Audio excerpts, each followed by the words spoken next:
Paz a todos, meus irmãos, é com muito prazer que eu venho aqui mais uma vez veicular uma lição da nossa gloriosa Escola Bíblica Dominical. Os irmãos estão notando aqui que antes era uma parede azul, lembra? Dá uma olhadinha nos vídeos anteriores aí. E agora nós fizemos uma reformazinha, mudamos todos os plugs, não é? Demos uma guaribada, como diz a linguagem, e tornamos aqui o nosso ambiente bem melhor. Por isso que na lição passada eu fiz apenas um resumo muito breve e justifiquei lá para os irmãos o porquê é que nós não iríamos veicular por completo a lição daquela semana. Mas deixei o esboço para que os irmãos tivessem acesso a algum subsídio um pouco mais consistente. Hoje nós queremos veicular essa aula completa e, além de veicular a aula completa, coisa que praticamente nenhum canal faz, é deixar aqui na descrição por escrito um esboço que você pode copiar, colar e acrescentar alguma coisa que você julgar necessário ou até suprimir, não é? Muito bacana, muito legal mesmo. E eu queria que você divulgasse esse canal, divulgasse essa nossa dinâmica de ministrar as aulas, não só aqui trazendo também alguma coisa a mais ou alguns versículos que não estão citados na lição, alguns comentários a mais, mas também que você mostrasse aí que nós estamos deixando por escrito também um esboçário para ajudá-lo a compreender a lição da Escola Bíblica Dominical. Meus amados, eu também aprendo, não é? Quando eu ministro, eu também aprendo.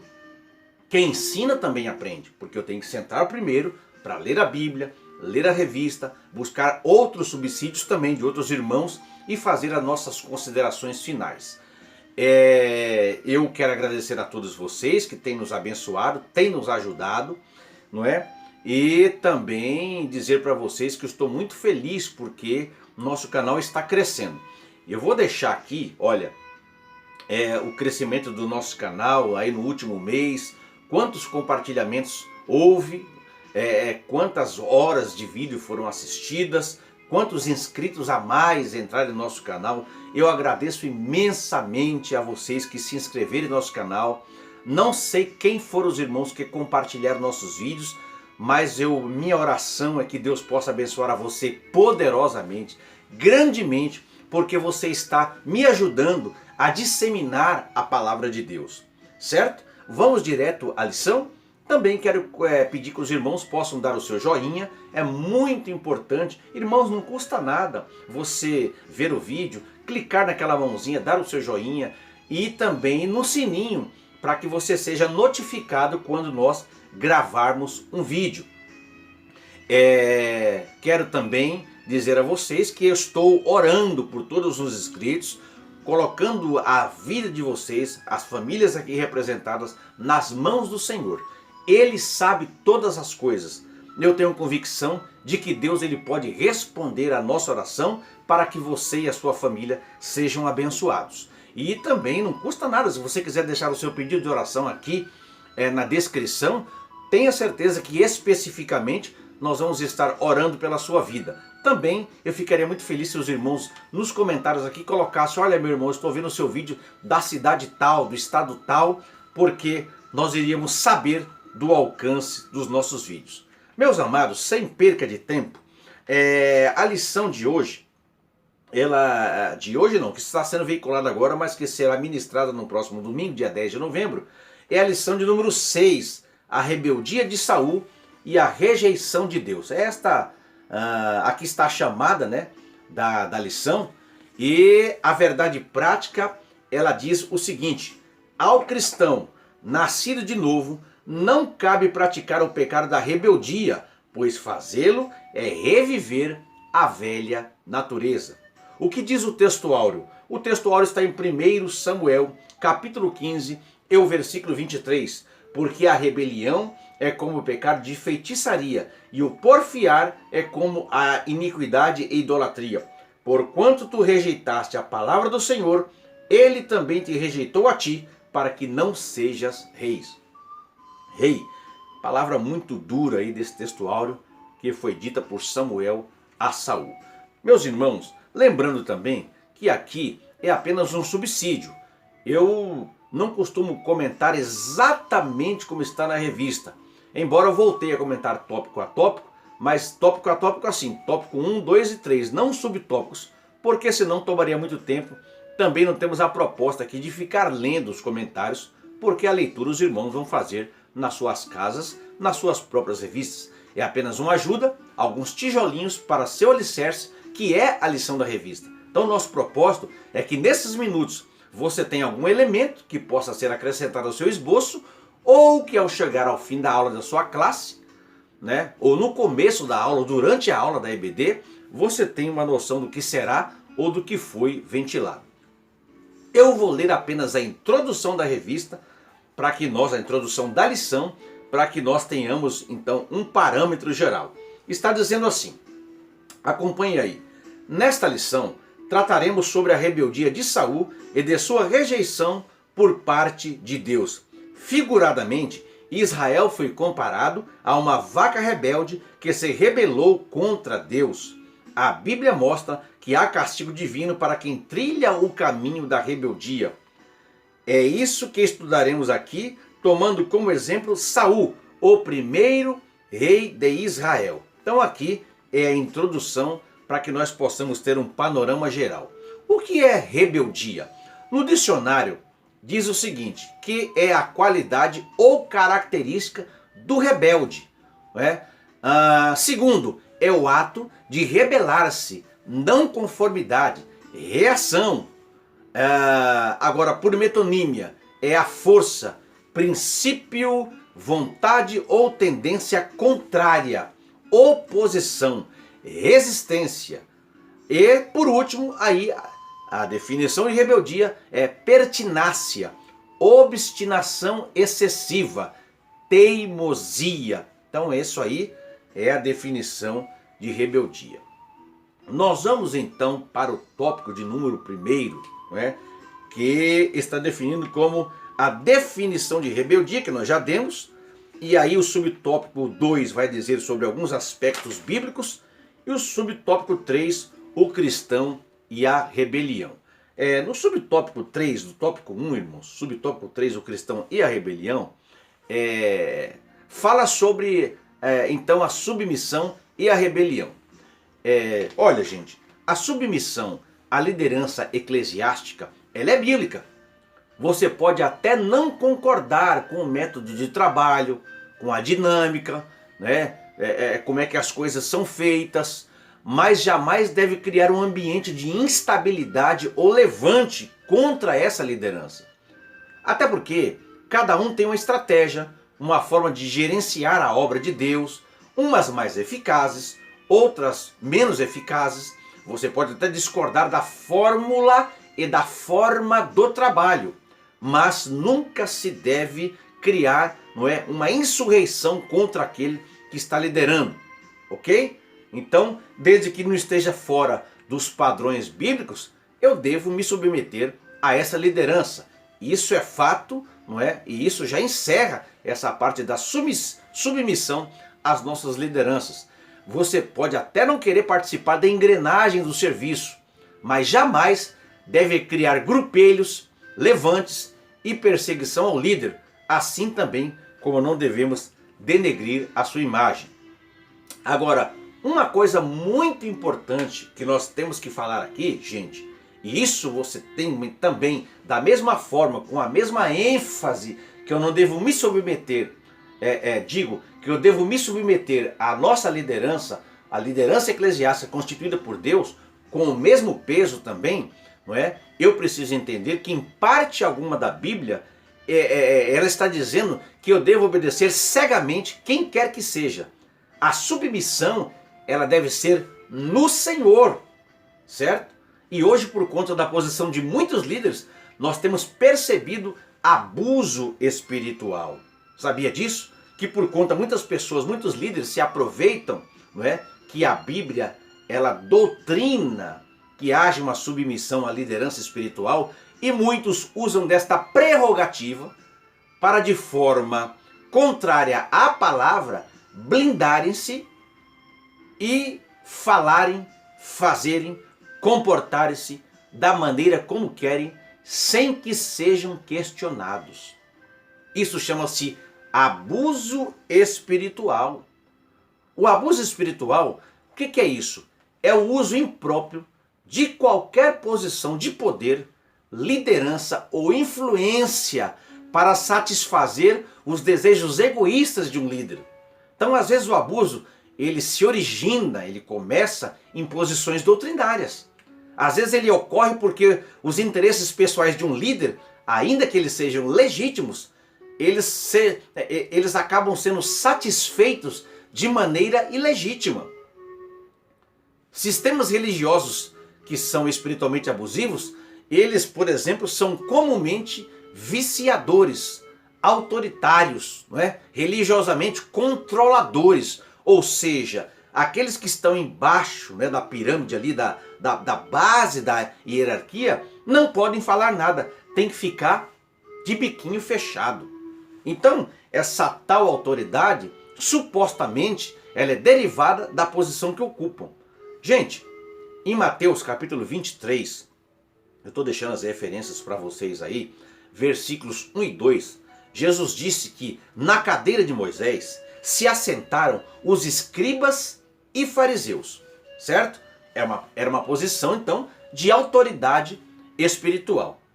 Ainda que outros termos sejam usados, essa posição, nesses grupos abusivos, é de poder e não de autoridade moral. Às vezes o cidadão manda, ele impõe, não é? Ele aterroriza, ele coloca medo, não é? Ele tem até poder, mas ele não tem autoridade moral. E aqueles que se submetem incondicionalmente, não é? Essas autoridades abusivas, eles começam a prometer bênçãos espirituais. Não é? A eles é dito, aos subordinados, que eles devem se submeter completamente, sem o direito de questionar os líderes. Se os líderes estiverem errados, isso é problema deles com Deus. E Deus assim, mesmo que você esteja fazendo o que eles mandam, vai abençoar aqueles que se submetem incondicionalmente. Gente, eu cansei de escutar isso aí por aí. Não, irmão, se ele está mandando, faz.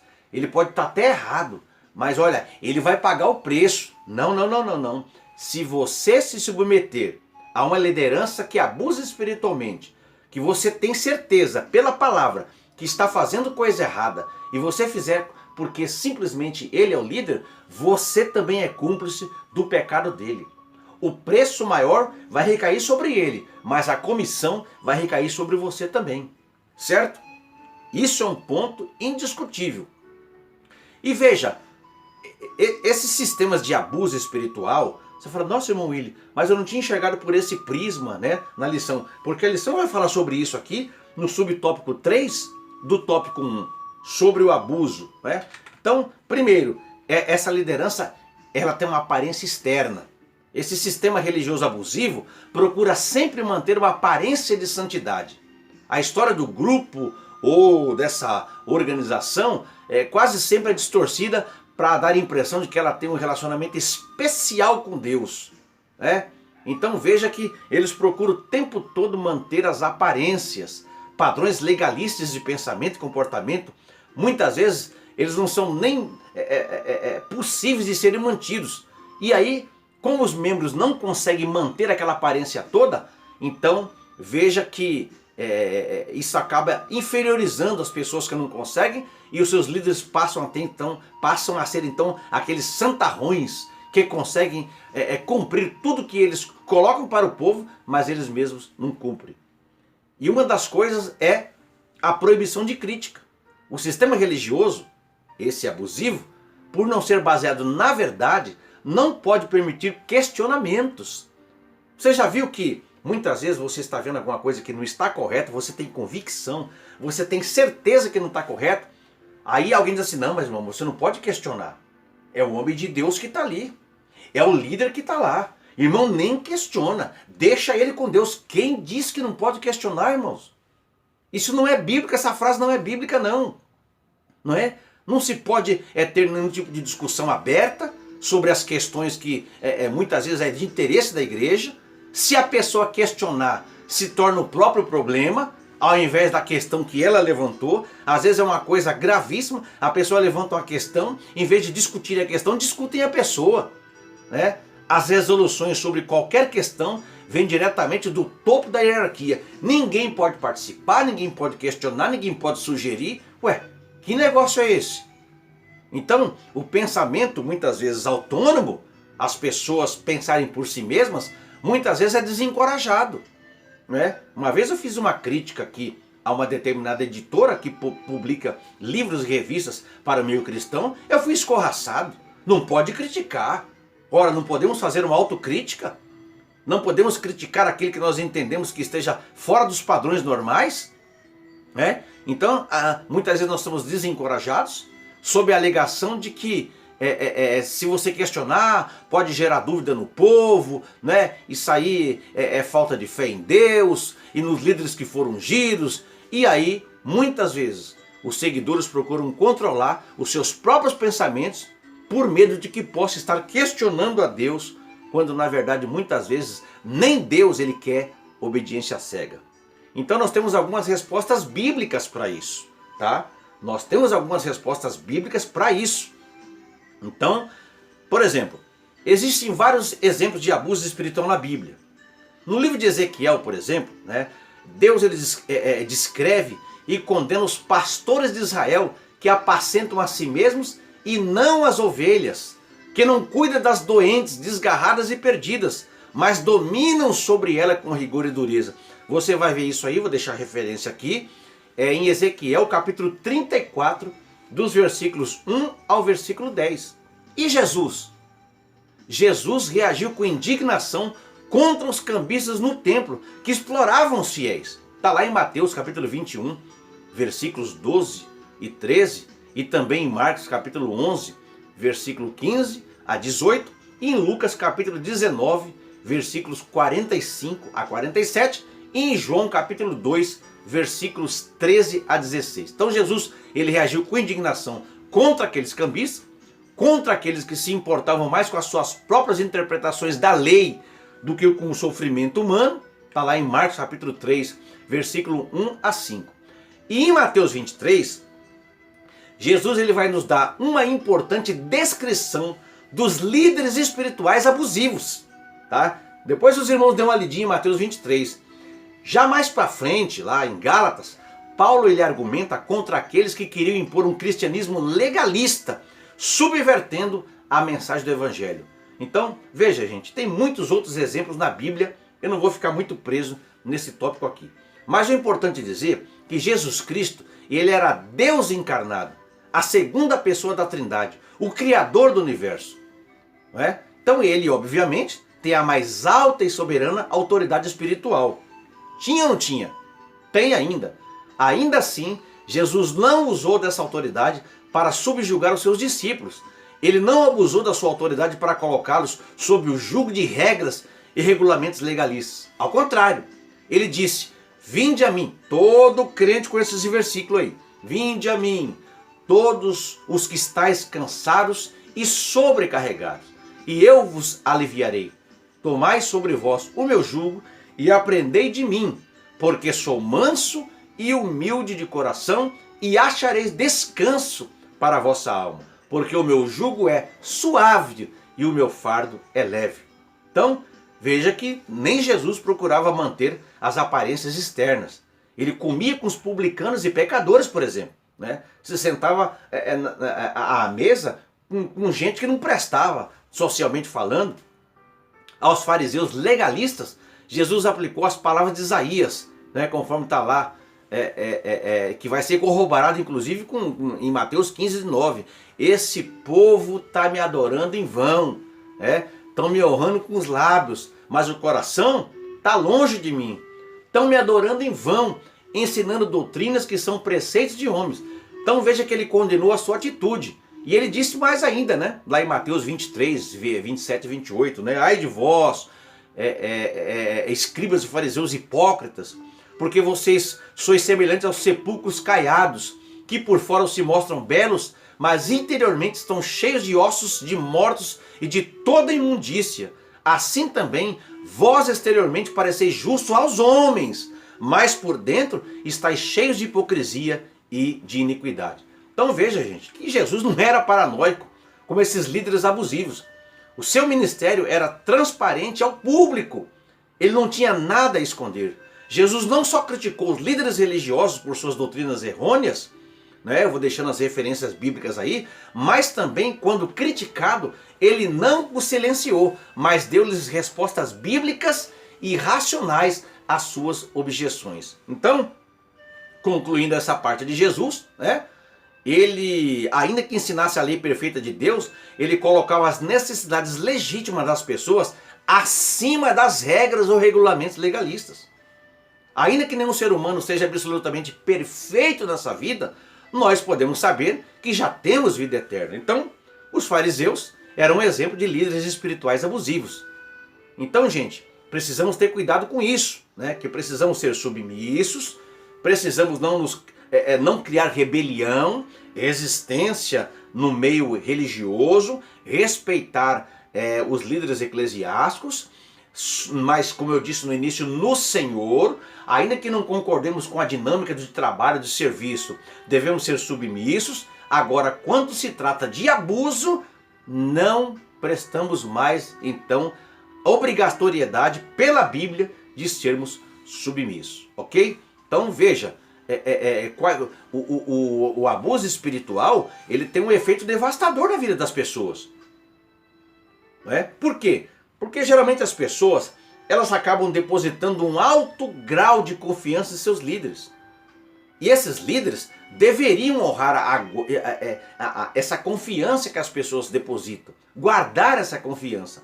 Só que quando essa confiança é traída, então a ferida que se abre é muito grande. E aí pode chegar num ponto de a pessoa nunca mais confiar em líderes espirituais novamente, mesmo que esses líderes eles sejam legítimos. Veja, gente, nós temos aqui dentro do livro de Samuel, no nosso trimestre, este capítulo ele acabou não sendo ventilado, mas faz parte aí do contexto do nosso trimestre. O Saul, por exemplo, ele cometeu um abuso por uma questão pessoal, né? Nós temos vários exemplos bíblicos, mas vamos ver aqui 1 Samuel, capítulo 14, versículos 24 a 45. Gente, eu vou ler com vocês aqui. Eu quero que vocês prestem muita atenção aqui nesses 11 versículos que nós vamos ler aqui, tá? Está dizendo o seguinte, vamos lá para 1 Samuel, capítulo de número, deixa eu repetir aqui, capítulo de número 14, se você quiser acompanhar, vai ser muito bom, versículos 24 a 45, dê uma olhada nessa história.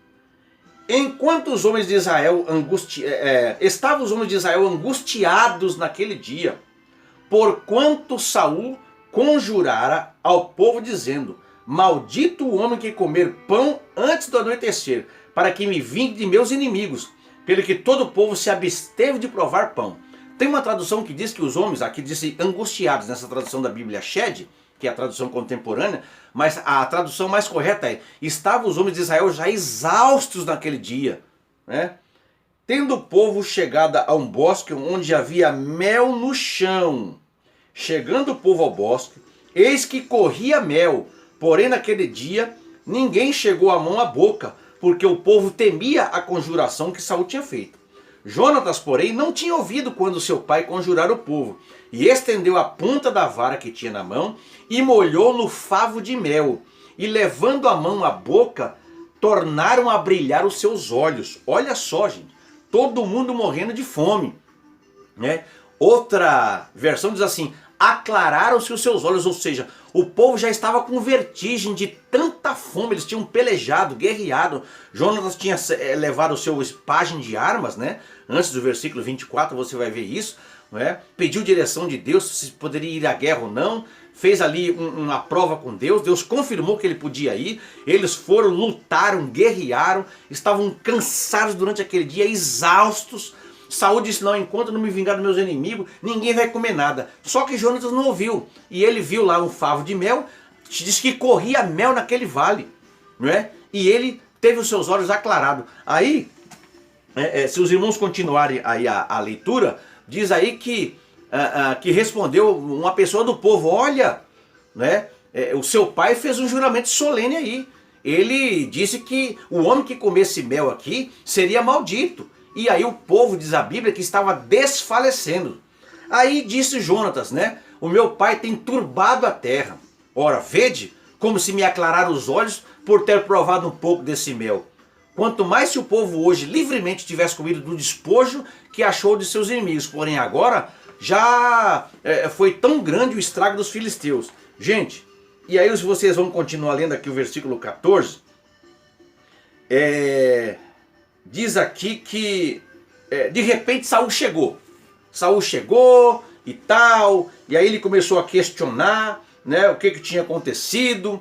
E o certo é que chegou um momento que o povo estava com tanta fome que eles, quando venceram os filisteus, eles pegaram do despojo, eles mataram os animais ali na hora mesmo, e eles comeram a carne com sangue e tudo, gente. Tá aqui, olha, tá aqui, né? Comeram a carne com sangue e tudo. Deixa eu ver se eu acho o versículo aqui.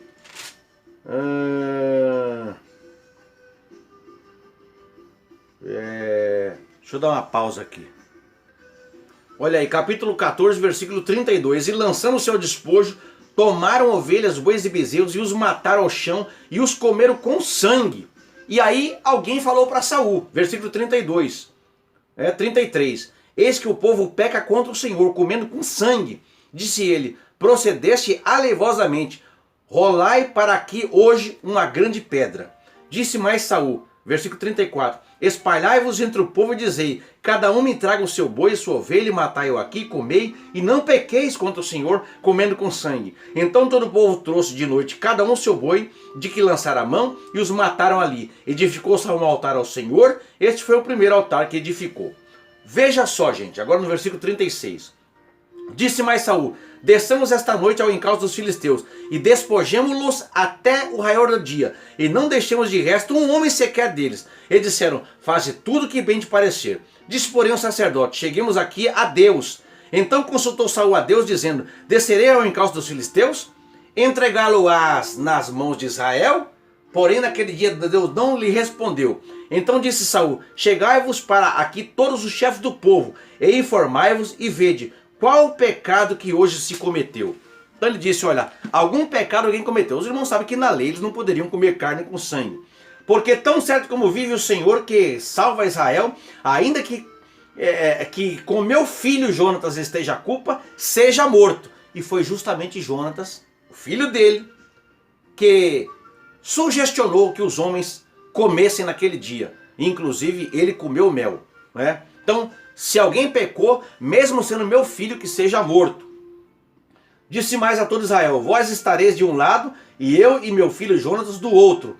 Então disse o povo a Saul, faze o que bem te parecer. Falou, pois, Saul ao Senhor, Deus de Israel, mostra a verdade. Então Jonatas e Saul foram indicados por sorte, e o povo saiu livre. Então, opa! Se alguém pecou, está entre esses dois aqui, o pai ou o filho. Disse Saul, lançai a sorte então entre mim e Jonatas meu filho. E foi indicado Jonatas. Disse então Saul a Jonatas, declara-me o que fizeste. E Jonatas lhe disse, tão somente provei um pouco de mel com a ponta da vara que tinha na mão.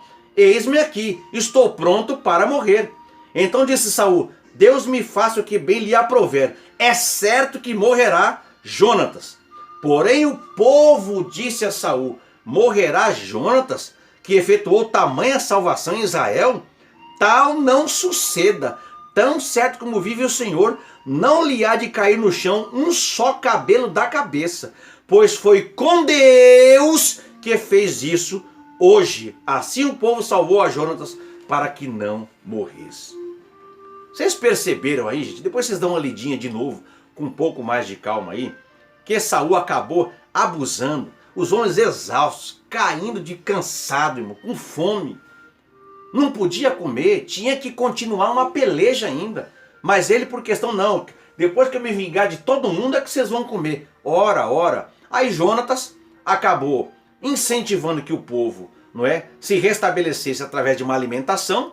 Ele comeu mel, o povo venceu uma primeira peleja, acabaram esquecendo até do mel, comeram carne com sangue, mas ali não foi maldade dos homens, foi o desespero da fome que eles estavam sentindo, não é? Então veja que na hora que Saul foi consultar o Senhor, não é? De fato, o Senhor disse que eles comeram carne com sangue, violaram o pecado, só que Deus, ele acabou permitindo, não é, que Jonatas saísse ileso, e o povo foi inclusive a favor de Jonatas. Então veja, gente, não é?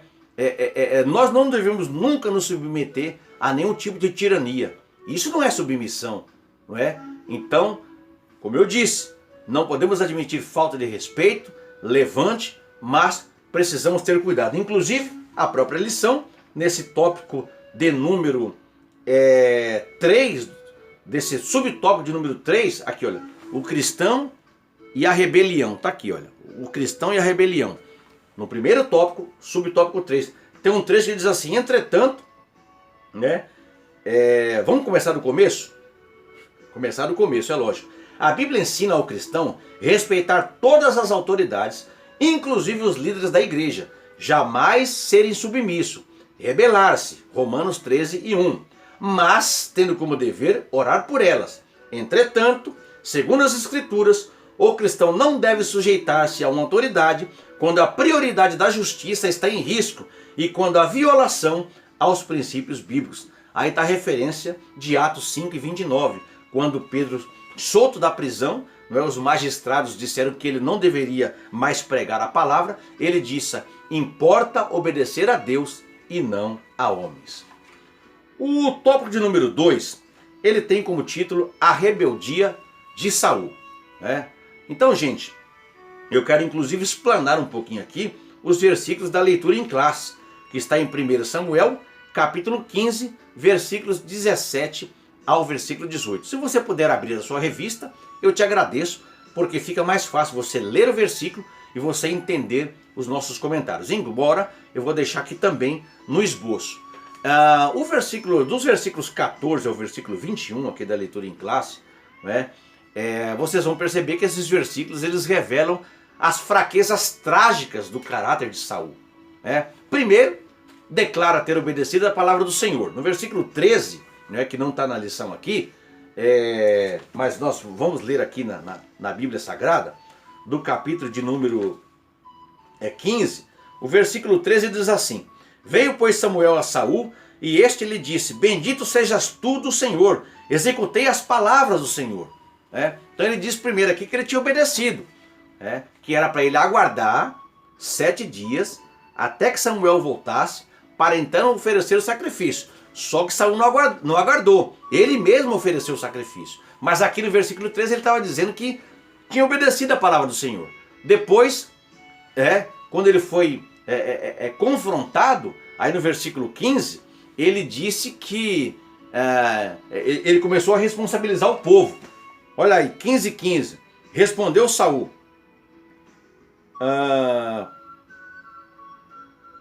vamos ler o 14 também? Então disse Samuel, veja, gente, era para ele pegar os amalequistas, matar todo mundo, matar o rei Agag, não deixar ninguém vivo, nem boi, nem vaca, nem nada, tá?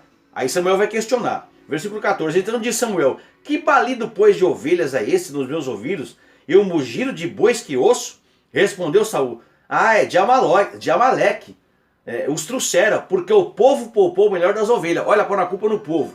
Ele era o responsável por aguardar Samuel, não é? E cumprir a ordem do Senhor, matar a todos, inclusive os animais. Mas ele põe a culpa no povo, né? Olha, o povo é que trouxe, poupou o melhor das ovelhas e de bois para o sacrificar ao Senhor teu Deus. O resto, porém, destruímos totalmente. Então veja que ele procura novamente justificar, culpar o povo, atitude que revela o verdadeiro caráter de um líder inútil e sem esperança. Então percebam que aqui é demonstrado as características padronizadas de um discurso de julgamento profético contra o indivíduo. Você vai ver aqui o padrão, não é, de um julgamento profético contra o indivíduo que desobedece a Deus. E nesse caso, o acusado Saul, ele está sendo acusado pelo profeta Samuel e ele ainda fica contestando as acusações. Veja, no versículo 17 da lição, dá uma lidinha aí, uma olhadinha na sua revista aí, diz aqui, olha: porventura sendo tu pequeno aos teus olhos, não fosse por cabeça das tribos de Israel, tão pequeno aos teus olhos, seja quais tenham sido as ideias de Saul, a respeito da sua condição como rei, Samuel rejeita então a tentativa de evitar a sua responsabilidade pessoal por aquilo que acontecera. Saul estava tentando se esquivar que nem quiabo, mas Samuel estava fazendo questão de fazer uma marcação cerrada contra ele. No versículo 19 tem uma pergunta aqui: por que pois não deste ouvidos à voz do Senhor? Antes voaste ao despojo e fizeste o que era mal aos olhos do Senhor. Então Samuel ele rejeita aquela alegação de que os animais seriam poupados, né, por serem necessários para o sacrifício. Versículo de número 22. Porém Samuel disse: tem porventura o Senhor tanto prazer em holocausto e sacrifício, como em que se obedeça à palavra do Senhor? Eis que obedecer é melhor do que sacrificar, e o atender melhor é do que a gordura de carneiros. Então, obedecer, Samuel enfatiza aqui, é melhor do que sacrificar. Obedecer de coração a palavra de Deus, meus amados, é melhor do que qualquer forma exterior de adoração. Qualquer forma de serviço a Deus, mesmo que a pessoa seja abnegada pessoalmente, mas obedecer é melhor. Qual foi o pecado de Saul? Foi seguir o seu próprio conceito de certo acima da revelação bíblica. Então veja, o culto, a oração, o louvor, os dons espirituais, o serviço de Deus não tem valor aos olhos do Senhor se eles não forem acompanhados pela obediência, ok? Então, se tiver desobediência explícita, não adianta nada disso. Existe o padrão de retidão para as coisas de Deus. Vamos ver o que diz Isaías 59:2? Vamos dar uma olhada? Você quer olhar na sua Bíblia aí? Isaías 59:2. Olha só o que diz esse versículo aqui. Mas as vossas iniquidades fazem separação entre vós e o vosso Deus, e os vossos pecados encobrem o seu rosto de vós, para que vos não ouça. Então, quando a desobediência é deliberada, já falamos isso em lições anteriores, é criado um muro espiritual, uma barreira, para que aquela pessoa que desobedece não seja ouvida. Então, voltando aqui para o texto, a atividade religiosa em si mesma, no caso aqui o sacrifício que Saul fez com os animais, com despojo, que deveria ter sido tudo queimado, morto, não tinha valor e não tem valor. Então nós temos várias outras passagens bíblicas em que aparece a expressão obedecer é melhor do que sacrificar. Então a gente diz isso porque há pessoas, né, que eles acabam vendo passagens como essa e perguntam: mas será que Samuel estava dizendo que o sacrifício não é importante? Não, ele estava incentivando Saul a examinar as suas razões para fazer o sacrifício, não é? Em lugar de considerar o sacrifício propriamente dito. Saul, ele não prestou atenção, não é, nas suas razões. Ele estava mais preocupado com o sacrifício. Então, o que era o sacrifício? Era um ritual de transação entre uma pessoa e Deus, que demonstrava fisicamente um relacionamento entre eles. Mas se o coração da pessoa não estivesse verdadeiramente arrependido, ou se ela não amasse verdadeiramente a Deus, então esse sacrifício era um ritual vazio. E as cerimônias, os rituais religiosos a Deus, eles têm que ser realizados com uma atitude de obediência, de amor. Então não adianta só ser religioso, ir à igreja, fazer parte de um comitê, trabalhar na igreja, servir a Deus, vai exercer a caridade. Isso não é suficiente se nós não agirmos com devoção e obediência a Deus. O versículo 23 da lição diz assim: porque a rebelião é como o pecado de feitiçaria, e o porfiar é como iniquidade e idolatria. Porquanto tu rejeitaste a palavra do Senhor, ele também te rejeitou a ti, para que não sejas rei. Então, rejeitou a ti para que não sejas rei. Então a rejeição de Saul como rei e a consequente rejeição da sua casa não significavam que Deus estava rejeitando para sempre a Saul como pessoa, Tem pregador que diz que Deus naquele momento já tinha condenado Saul ao inferno, já tinha rejeitado a Saul como pessoa. Não. Embora o cargo de Saul como rei jamais fosse restaurado, contudo, ele, o Saul, ele poderia ser perdoado e ter comunhão com Deus, mediante arrependimento sincero e submissão ao Senhor. Veja que em 1 Samuel, capítulo de número 15, versículo 24, por exemplo, vamos voltar aqui, olha só que Saul ainda tinha tempo de ser restaurado como pessoa. Olha o que ele disse. Então disse Saul a Samuel: pequei, pois transgredi o mandamento do Senhor e as tuas palavras, porque temi o povo e dei ouvidos à sua voz. Versículo 25. Agora, pois, te rogo, perdoa-me o meu pecado e volta comigo, para que adore o Senhor. Versículo 31.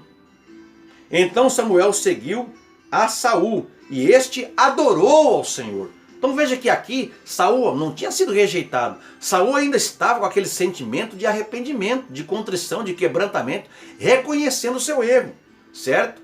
Agora, mais para frente, ele foi fazer bobagem, Foi consultar a feiticeira, porque Deus já não falava mais com ele, enfim. Mas isso não significa que ele estava rejeitado. E aí, quando Samuel chega ao ponto de pronunciar a sentença contra Saul, então Samuel vai expressá-la de uma maneira que deixa clara a justiça do veredito divino. O delito e o castigo correspondem entre si. Agora, rebelião e obstinação, gente, é bom lembrar, são dois pecados graves. Eles envolvem muito mais que ser independente e determinado. As Escrituras colocam esses dois pecados no mesmo patamar que a feitiçaria e que a idolatria. Pecados esses que na lei era digno de morte quem praticasse. Saul se tornou rebelde e obstinado, então a gente não vai nem se admirar que Deus finalmente rejeitasse e removesse Saul do seu reino. A rebelião contra Deus, pelo menos biblicamente aqui, nós vamos perceber que é talvez o mais grave dos pecados. Porque uma pessoa que se rebela fecha a porta para o perdão, gente. Isso é importante falar. Quando a pessoa deliberadamente ela se rebela contra Deus, contra o mandamento de Deus, contra a ordem de Deus, ela está fechando a porta para a restauração de Deus. E aí esse princípio aí, a gente vai verificar no novo concerto. Um líder espiritual que venha fracassar moralmente e daí ser permanentemente reprovado por Deus para o exercício do seu ministério espiritual, ele ainda pode obter pleno perdão. Ele ainda pode usufruir da salvação e a comunhão com Deus. Agora, se ele insistir, ele está fechando a porta para o perdão. Versículos 24 e 25 da lição. Então disse Saul: pequei, porquanto tenho transpassado o dito do Senhor. Já acabei de ler, mas vou ler de novo. E as tuas palavras, porque temi o povo e dei ouvidos à sua voz. Agora, pois, rogo-te, perdoa-me o meu pecado e volta comigo, para que adore o Senhor. Então, finalmente, Saul começa a aceitar a responsabilidade. Pequei, embora continuasse culpando o povo por ter dado início aos eventos lastimáveis. Você vai ver que ele vai dizer lá: eu temi o povo, ouvindo a sua voz. Então, superficialmente, essa confissão de Saul aqui, ela parece até adequada, mas levando-se em conta as advertências de Samuel, que está lá no capítulo 12, versículos 14 e 15. Depois você dá uma lidinha lá, vai mostrar que essas confissões acabaram não conduzindo a Saul a uma possibilidade de reconciliação, mas ele acabou entrando por um caminho totalmente fora da presença de Deus. Saul, ele vai fazer uma segunda confissão, mais honesta, no versículo 30. Gente, há um fato interessante aqui, no final do tópico 2, subtópico 1 da revista. Vamos ver? Final do tópico 2, subtópico 1. Diz aqui o seguinte, olha só. Vamos ler o último parágrafo do subtópico. Vamos ler o último parágrafo do tópico 2, subtópico 1. Tá aqui, ó. O tópico 2 é esse aqui, olha. A rebeldia de Saul, certo? Aí você tem o subtópico 1. Não cumpriu com as ordens de Deus. Aí você tem aqui embaixo, olha, o subtópico 2. Lá no final dele, no último parágrafo, diz assim: mas Saul não obedeceu à ordem divina. Juntamente com 200.000 homens de 11 tribos e outras 10.000 de Judá, lançou-se à batalha, não destruiu o rebanho do inimigo e ainda preservou a vida do rei Agag. O mal que Saul poupou não tardaria de lhe atingir. Note que foi uma amalequita que afirmou ter matado Saul.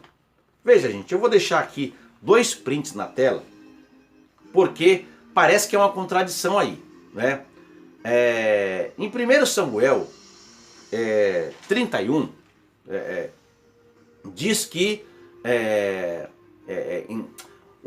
diz o seguinte, em 2 Samuel, capítulo 1, versículo 31, diz que Saul, não é, quando ele estava acuado, cercado já, ele percebeu que seria morto e ele então mandou que o seu pajem de armas o matasse. O seu pajem de armas não queria tocar no ungido do Senhor e a Bíblia diz que ele lançou-se sobre a sua espada, não é isso?